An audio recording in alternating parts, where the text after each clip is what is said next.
Have you ever found yourself in the presence of someone who, without uttering a single word, somehow drains your energy, distorts your emotions, and leaves behind a quiet storm of confusion? It's easy to believe that evil belongs in myths and ancient tales, horns, red eyes, cloaks of darkness. But the unsettling truth is, evil is real. It walks beside us, often in plain sight, and more dangerously, it hides in charm, in soft tones, in subtle manipulations. But there's no need to live in fear. With a little clarity and attention, you can train your inner eye to see through the masks and defend your peace. Evil doesn't announce itself. It doesn't come with a warning label. Instead, it creeps into your life. Through flattering words, carefully crafted lies, or manipulative affection. It turns your kindness into a tool, your trust into a weapon, and your heart into its battleground. But here's the empowering truth. You don't need to become a cynic, nor do you need to see enemies everywhere. What you need, and what the ancient Stoics so wisely taught, is awareness. Seneca, Marcus Aurelius, and Epictetus didn't just teach how to endure hardship. They taught how to recognize what corrupts the soul, and how to guard your inner citadel. In this video, we'll walk through 10 clear, unmistakable signs that you're in the presence of a toxic or even evil person. These aren't vague generalizations. They are precise patterns of behavior, deeply recognizable once you learn to see them. With every sign, I'll share the Stoic insight that brings clarity and show you how to respond, not with anger, not with fear, but with strength, calm, and the resolve to protect your peace. So let us begin this journey, not to condemn others, but to sharpen our discernment, not to carry bitterness, but to build resilience. Because when you recognize the enemy at your gates, you can finally stand guard over your own soul. Ready? Let's begin. 1. A mask of charm, when charm becomes a weapon. Appearances are deceptive. Even the most dazzling smile can hide a dangerous soul. Epictetus. Charm, in its purest form, is beautiful. It opens doors, connects hearts, softens resistance. But in the hands of someone with dark intentions, charm becomes a weapon, more dangerous than aggression, more disarming than silence.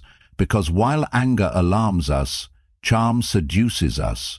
It lulls the discerning mind to sleep. Have you ever met someone who seemed too perfect? Every word they say feels designed to make you feel seen, special, chosen. They know exactly what to say, when to say it, how to make you laugh, how to make you lean in. Their attention feels like sunlight, warming, glowing, affirming. But only later do you realize it was never about you, it was about control. I once knew such a person. At first I mistook their praise for friendship.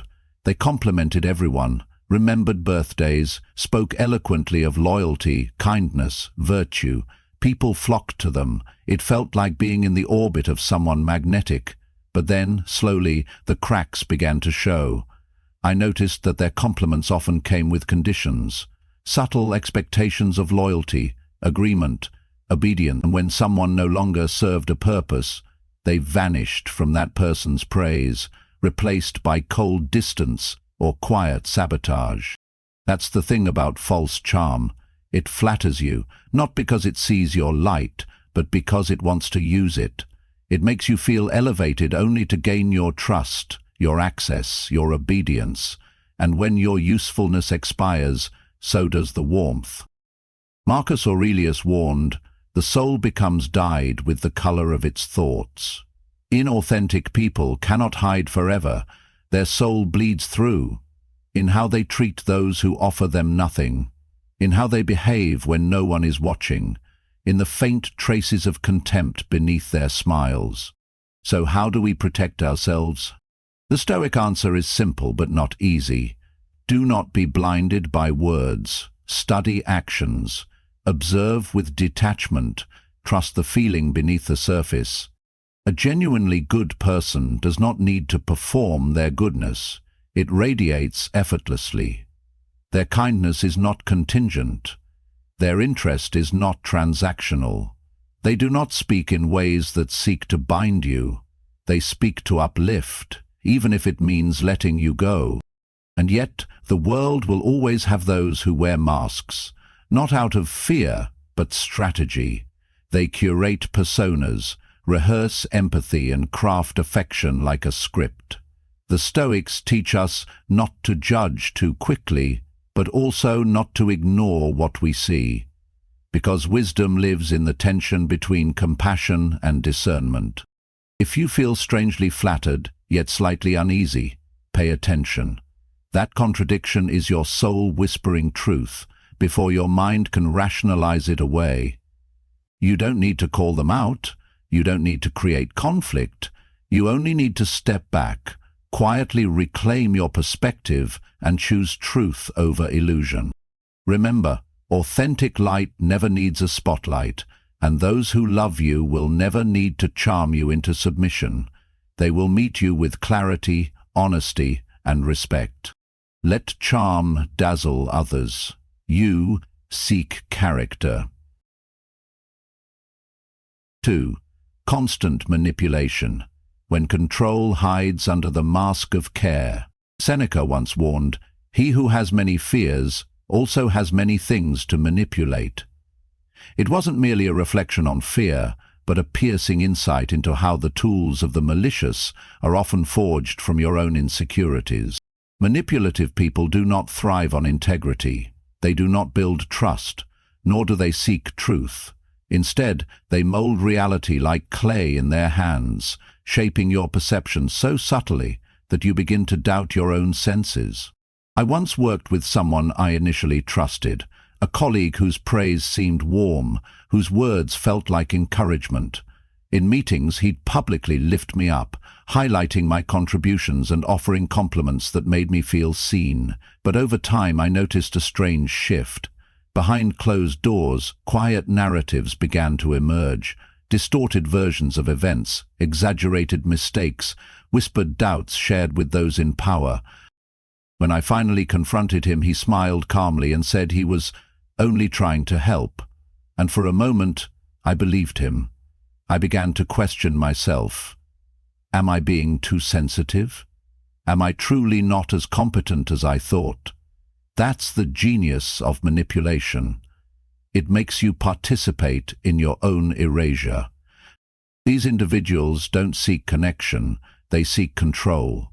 They prey on your uncertainty, convincing you that only they truly understand you, that only they can guide you, and before long, you're no longer standing in partnership, you're kneeling in dependence. But the Stoics give us an antidote: clarity and self-possession. A virtuous person will always guide you toward independence, not entangle you in emotional debt. Epictetus said, "No man is free who is not master of himself," and that is the compass you must carry. If someone constantly positions themselves as your savior while slowly dissolving your confidence, step back, observe, reclaim your thoughts. You do not owe anyone access to your inner life, especially if their presence leaves you feeling smaller than you are. You do not need to argue. You do not need to prove your worth. You simply need to return to yourself, quietly, firmly, and walk away from the game. Because freedom, true freedom, begins the moment you stop letting others rewrite your... 3. Lies without conscience. When the truth becomes the abandoned one. Marcus Aurelius once declared, "If it isn't right, don't do it. If it isn't true, don't say it." A simple rule. And yet, for those who are morally adrift, such a rule is nothing more than an inconvenience. To lie once is human. To lie as a habit, with calmness, with strategy, with zero remorse, is something far more dangerous. It's not a slip of the tongue. It's a philosophy of power, and, make no mistake, those who lie without conscience are not simply careless, they are deliberate. Their falsehoods are not chaotic, they are calculated. These individuals speak not to connect, but to conquer. They create stories not to share truth, but to reshape it. Their lies aren't random. Each one is a thread in a larger web, one that slowly tightens around your clarity, your confidence, your sense of reality. I remember someone like this in my life, a friend, or so I thought. She was always full of impressive stories, projects she'd led, obstacles she'd overcome, insights she'd discovered. I admired her, until one day I decided to verify something she said, not out of suspicion, but curiosity. And the pieces didn't fit. The emails, the documents, the timeline, they all told a different story, one that exposed not just a mistake, but a pattern. When I gently brought it up, she didn't apologize, she didn't reflect. Instead, she accused me of misunderstanding, twisted my intentions, and flooded the space with so much noise that even I began to wonder, did I really misread this? That's the cruelty of chronic liars. They don't just lie to you, they make you doubt your own ability to see clearly. They gaslight you, not just to cover their tracks, but to take control of the map entirely. And yet the Stoics teach us something timeless here. Truth does not require persuasion, only lies do. Truth stands still, lies must run, constantly, breathlessly, piling fiction upon fiction to keep the illusion from collapsing. Epictetus urged us to train our attention not on the speeches of others, but on their actions. Does what they do align with what they say? Do their behaviors match their stories? When pressed, do they respond with calm honesty or with deflection, attack, and vagueness? To protect yourself from such people, you must develop what the Stoics called prosos, the discipline of attention. Look not only at what is said, but at what is omitted, not only at how they speak to you, but how they treat those they don't need to impress. Lies crack under pressure, and your quiet observation is the weight they cannot bear. Above all, don't let them steal your anchor. When they cloud your judgment, twist your memory, or make you question your instincts, return to stillness, to the facts, to your values.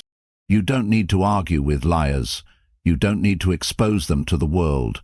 What you need is to quietly walk away, with your integrity intact and your peace preserved. Because at the end of the day, the liar may win a moment, but the truthful person, the one who sees clearly, speaks honestly, and acts with courage, wins the long road. And Stoicism was never about winning arguments. It was about winning yourself back. 4. Lack of empathy. When their hearts only beat for themselves. Seneca once wrote, "We are born for cooperation, not for selfishness."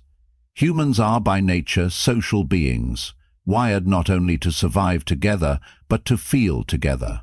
We cry when others suffer. We rejoice when they flourish. Empathy is what makes us human.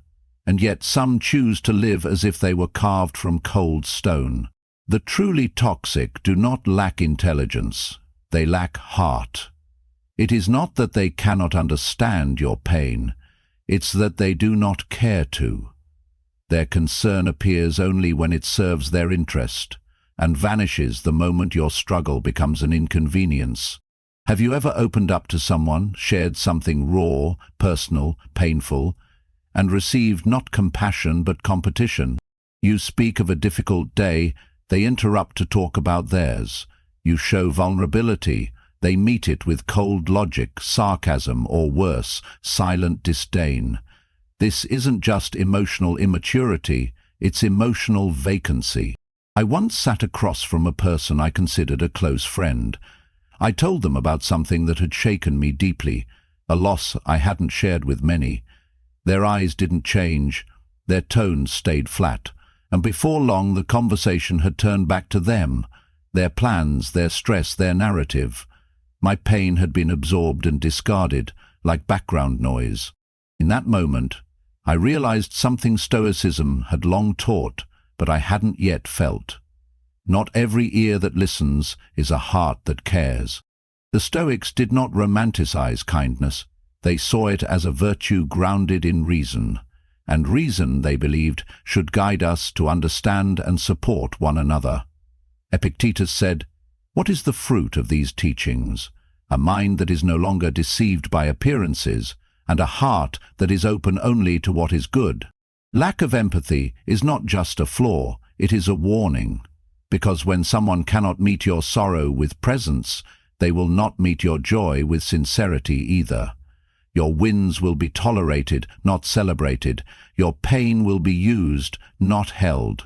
And this is how the emotionally hollow gain power, by making you feel like your emotions are a burden. Over time, you begin to shrink. You share less, you express less. You begin to believe the lie that your feelings are too much. This is not emotional strength, it is emotional suppression, and it is not your truth. So what can you do? You draw boundaries not with anger, but with clarity. You stop chasing warmth where only shadows live. You recognize that real relationships are not transactions of convenience, but spaces of mutual presence. You find your people, those who lean in when you fall, who don't compare your pain, but hold it with reverence. And just as importantly, you become that person, because the Stoic doesn't just avoid harm, they commit to embodying virtue. True empathy is not weakness, it is strength under control. The capacity to feel and still act wisely is the mark of a balanced soul. So when you encounter those who meet your sorrow with silence or scorn, don't take it personally. Take it as a sign, a mirror reflecting what they cannot offer. You deserve to be understood, but more than that, you deserve to not need to explain your humanity to someone who refuses to recognize it. Choose empathy, offer it freely, and protect it fiercely from those who would drain it without ever returning it. 5. Blame games and deflection. When they turn mistakes into mirrors for you to look at yourself. Seneca once said, "It is the power of the mind to be unconquerable, but that power begins to wane the moment you start doubting your own judgment, not because of failure, but because someone keeps convincing you that everything is your fault." The manipulator does not fear truth, they simply refuse to carry it. To them, mistakes are never personal. Responsibility is never theirs. In every conflict, they play the victim masterfully. They spin stories not to understand reality, but to reshape it in a way where they always come out blameless. And often, the one left carrying the burden is you. I've witnessed this firsthand. I once collaborated on an important project with someone I trusted. Things went wrong, as they often do in any real pursuit. But instead of discussing solutions, she shifted the conversation toward my shortcomings. "Maybe you're just not organized enough. I tried to tell you, but you didn't listen. This wouldn't have happened if you had followed my lead." And here's the most insidious part. She said it with kindness, with a concerned tone, as if she were helping. At first I believed her. I began to question myself. Maybe I was the weak link. Maybe I did ruin things, and as my confidence faded, her control grew stronger. That is the art of deflection. It doesn't push, it guides. Gently, convincingly, off course. The Stoics taught us to be vigilant not just of external attacks, but of internal distortions.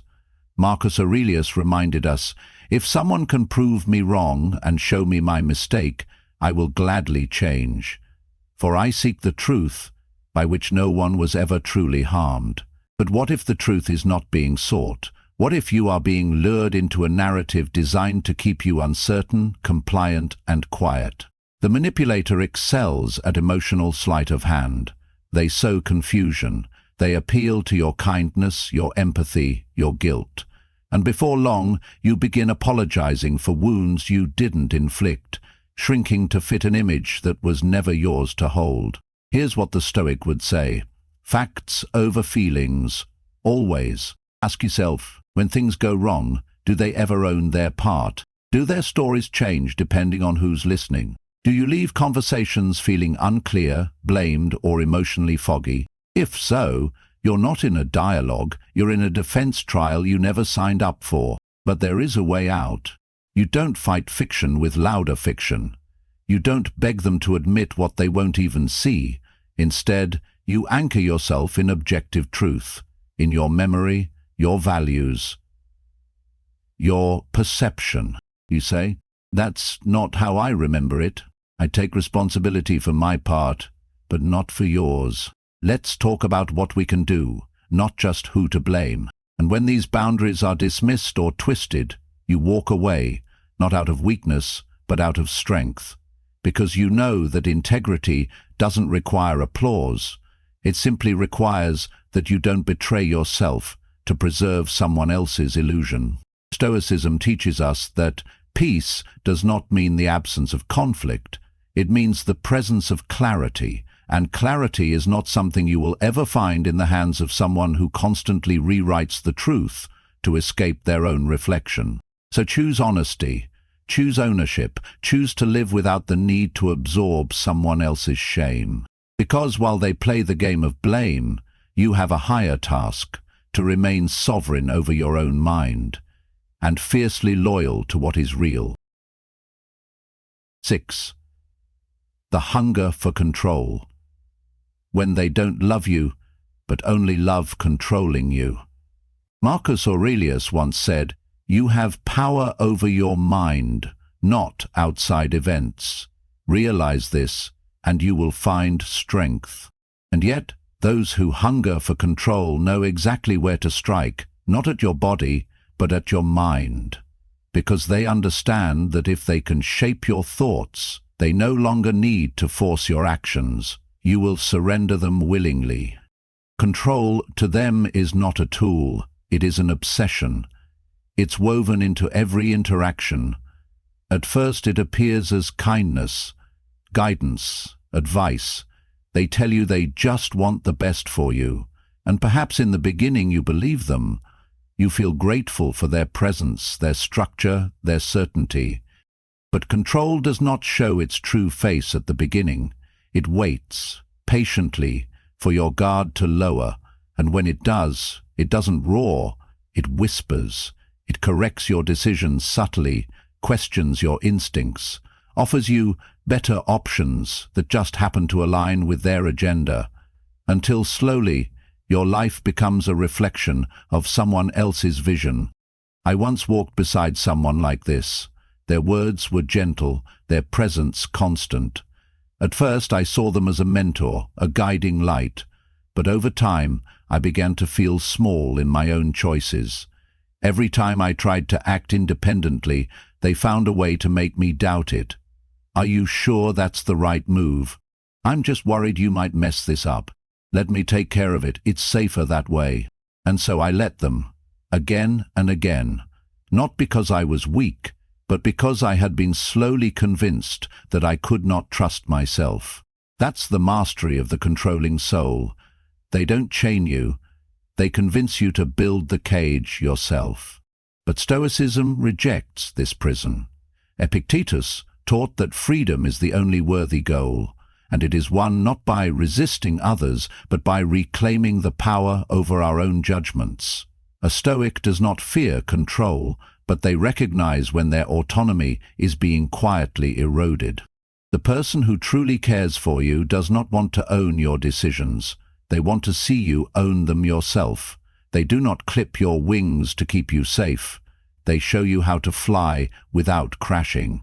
So how do you know when control is lurking in disguise? Ask yourself, do I feel smaller around this person? Do I second-guess myself more than I used to? Am I afraid to make choices without their approval? If the answer is yes, you are not in a relationship. You are in a system of dependence, and no matter how beautiful the surface may look, your inner self will begin to suffocate. The Stoics believed that happiness flows not from ease, but from integrity. And you cannot live with integrity if your will has been hijacked by another. So, take back the reins, slowly, surely, bravely. You do not need permission to think for yourself. You do not need validation to walk your own path. Your mind is your domain, and no one, no matter how charming, wise, or close, has the right to govern it but you. Remember, those who fear your independence will always try to control you, but those who love your growth will teach you how to lead yourself. Choose the latter, always. 7. The pleasure of pain. When they smile at the pain of others. Epictetus once advised, associate with those who make you better. Simple, clear, and yet so easy to ignore. Until the cost becomes undeniable. Not everyone around you wants to see you healed. Not everyone wants to see you rise. In fact, there are those who seem to feel most alive, not when they love, but when they hurt. Not when they help, but when they sabotage. Not when they succeed, but when you fail. This is one of the darkest markers of the toxic soul. The quiet thrill they get from your pain. At first it's subtle. A smirk when you stumble, a joke masked as harmless that cuts a little too deep. The way their eyes light up when someone else is criticized, exposed, embarrassed. You tell yourself it's just in your head, but in time, the pattern becomes undeniable. Their joy always seems to be most visible when someone else is suffering. I once had a friend who was always the first to bring me the news. Bad news. A colleague failing, someone getting fired, a project falling apart. She wore concern on her face, but amusement in her voice. It wasn't what she said, it was how she said it.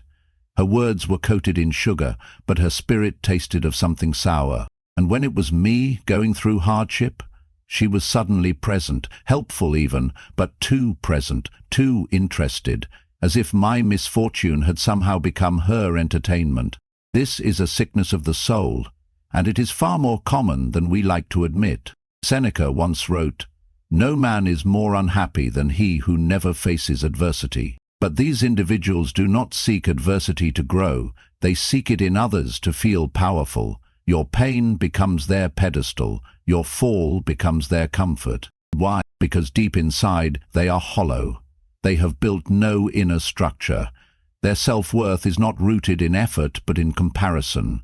They don't climb, they pull. They don't shine, they dim others. And yet they often appear harmless, even charming. They might even call themselves truth-tellers or brutally honest. But honesty, in its pure form, seeks to illuminate, not to wound. What they practice is cruelty dressed in cleverness. So how do we protect ourselves from such poison? The Stoic response is not revenge, not outrage, but distance and discernment. You don't need to confront them, you need to stop feeding them, because people like this thrive on emotional access. Your reactions, your vulnerability, your pain. The moment you stop offering those things, they shrink. You must also refuse to become like them. Because the danger is not just in being hurt, it's in absorbing the cruelty, letting it deform your own character. Marcus Aurelius warned, "The best revenge is not to be like your enemy." So, choose elevation. Choose dignity. Choose the kind of strength that does not require someone else to suffer for you to feel worthy. Let them find their joy in shadows. You walk toward the light. Surround yourself with people who celebrate your success, not just observe it. Who show up for your pain, not to consume it, but to carry it with you. People whose eyes light up not when others fall, but when others rise. That is the company worthy of your presence. And when you find yourself in the presence of someone who finds pleasure in your pain, remember, their cruelty is not your fault, but your continued closeness to them is your choice. Walk away, quietly, completely, because your peace is too precious to be anyone's entertainment. 8.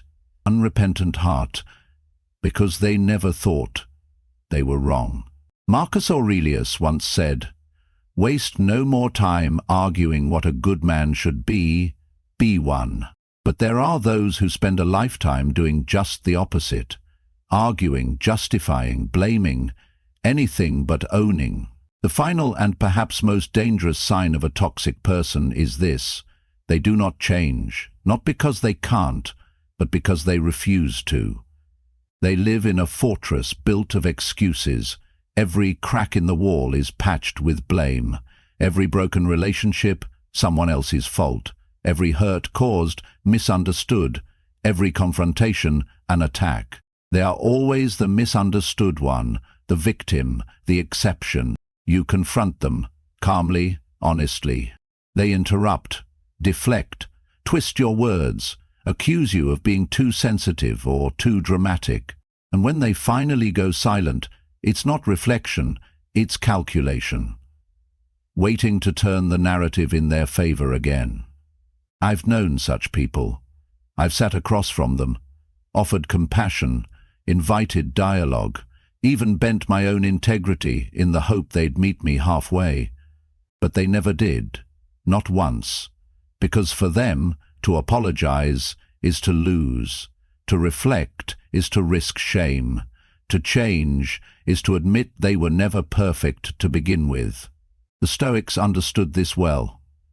They didn't expect perfection, but they demanded accountability. Epictetus taught that it is not things themselves that disturb us, but our judgments about them. The unrepentant heart lives trapped in distorted judgment, seeing every correction as a threat, every truth as an insult. But here's the cost, and it's a high one. When someone refuses to change, they force everyone else to do the changing.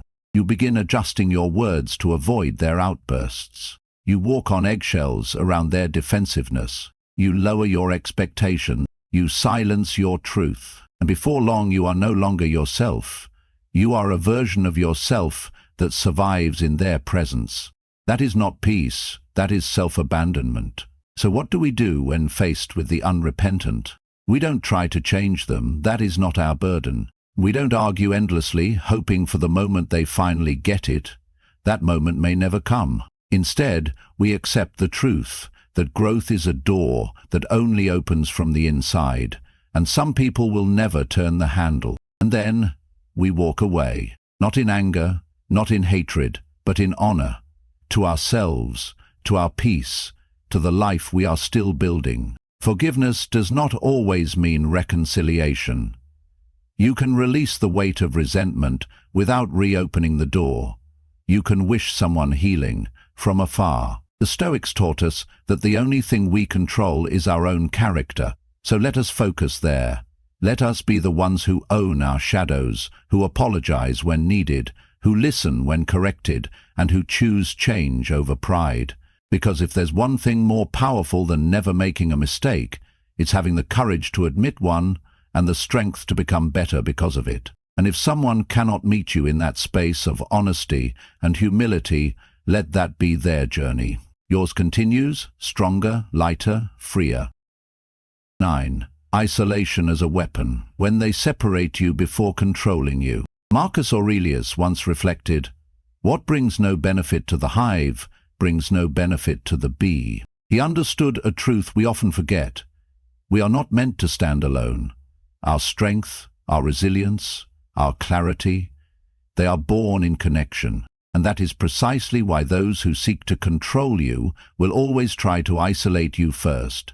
They won't do it suddenly. They rarely say, "Don't talk to them." Instead, it begins with suggestion, a raised eyebrow, a quiet question. Do you really trust them? I don't think your friend has your best interest at heart. I'm the only one who truly gets you. At first, it feels like intimacy, like someone truly sees you, protects you, values your vulnerability. But slowly, like smoke under a door, doubt begins to seep in, not about them, but about everyone else. That is their strategy, because when you are surrounded by loving voices, you are less dependent on theirs. When you stand in the circle of those who truly know you, you are harder to manipulate. So, what must they do? They must dim those voices, one by one. I once knew someone like this. At first, she championed my relationships, encouraged me to open up. Then, gradually, her tone shifted. "Your family doesn't really understand you the way I do. You're too kind to notice how your friends take advantage of you. I just want to protect you from them." And I believed her. I began stepping back from those who had always stood beside me. I justified it as growing apart or needing space. But in truth, I was being steered, subtly, methodically, into a smaller and smaller circle, until one day that circle held only her. The Stoics were clear.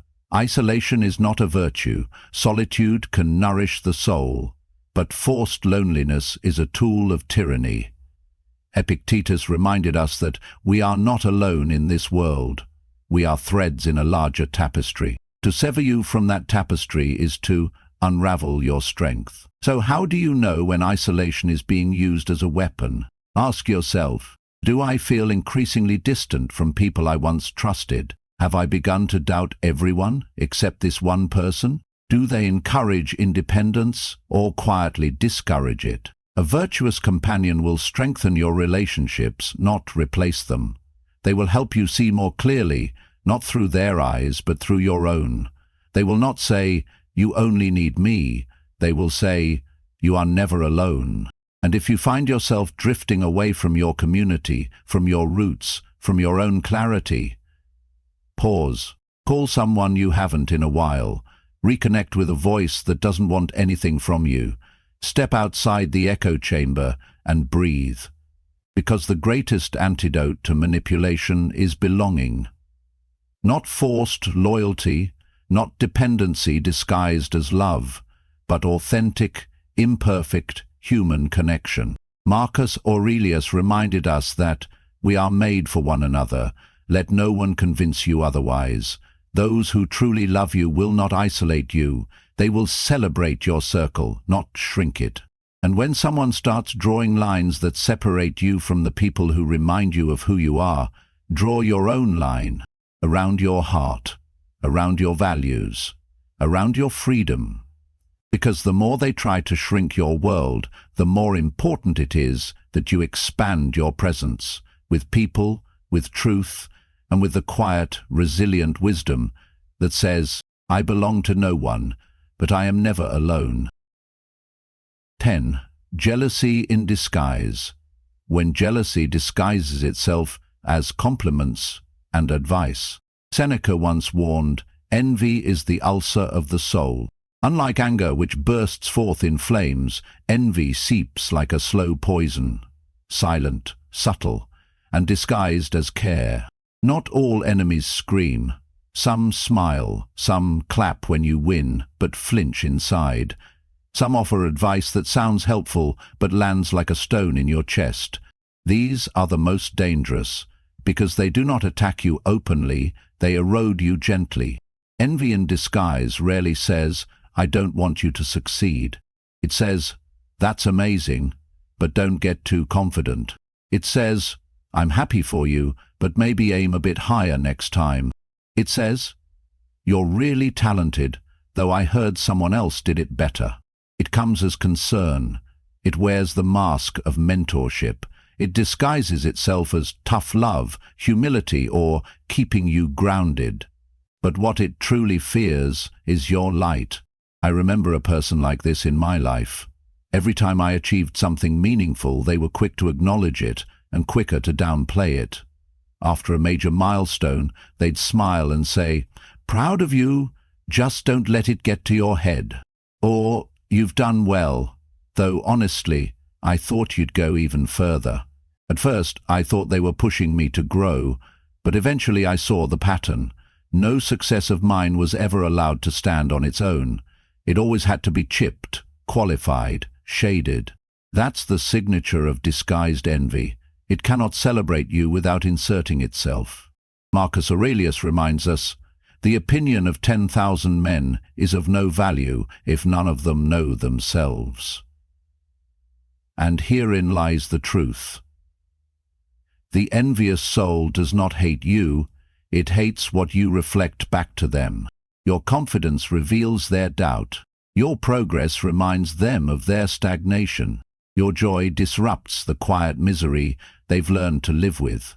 So they do what they can to bring you closer to their level, not by overt sabotage, but by making you question yourself. And if you're not careful, it works. You begin to mute your excitement, to apologize for your light, to shrink your voice so others can feel louder in comparison. But that's not humility. That's slow spiritual erosion. Stoicism offers a shield, inner clarity. Epictetus taught that we must always return to what is ours, our reason, our character, our choices, and never let the noise of others drown out our own judgment. So when you feel that subtle sting behind a compliment, pause. Ask yourself, does this person consistently honor my growth, or do they reshape it into critique? Do I feel seen or subtly diminished? After their words, do I feel energized or unsettled? And most of all, do I trust myself more or less when I am with them? The answer to that question reveals everything. You don't need to confront them. You don't need to match their energy. What you need is distance with dignity, not coldness, but clarity. Because your greatness is not a threat. Your joy is not arrogance. Your success is not something to hide. It is something to share with those who can celebrate it without comparison. Surround yourself with those whose eyes light up because you rise, not in spite of it. With those who remind you of how far you've come and still cheer as you go further. And if someone cannot bear your light, let them walk in their own shadow. That is their path, not yours. You are not here to shrink. You are here to expand, boldly, gratefully, unapologetically. As Marcus Aurelius might remind you, let your thoughts be worthy of those who rise to greet the dawn. Let your soul shine unclouded, even when others prefer the shade. So, here we are. We've walked through 10 signs, subtle, powerful, and often invisible to the untrained eye, that reveal the presence of a toxic, even evil person in your life. And while the signs may differ in form, from manipulation and charm to deflection, envy, and cold indifference, they all carry the same weight. They pull you away from yourself. But here's the truth the Stoics would want you to remember. No one can poison your life without first gaining access to your mind. No one can rob your peace unless you surrender it, piece by piece, often without realizing it. And that's why awareness is everything.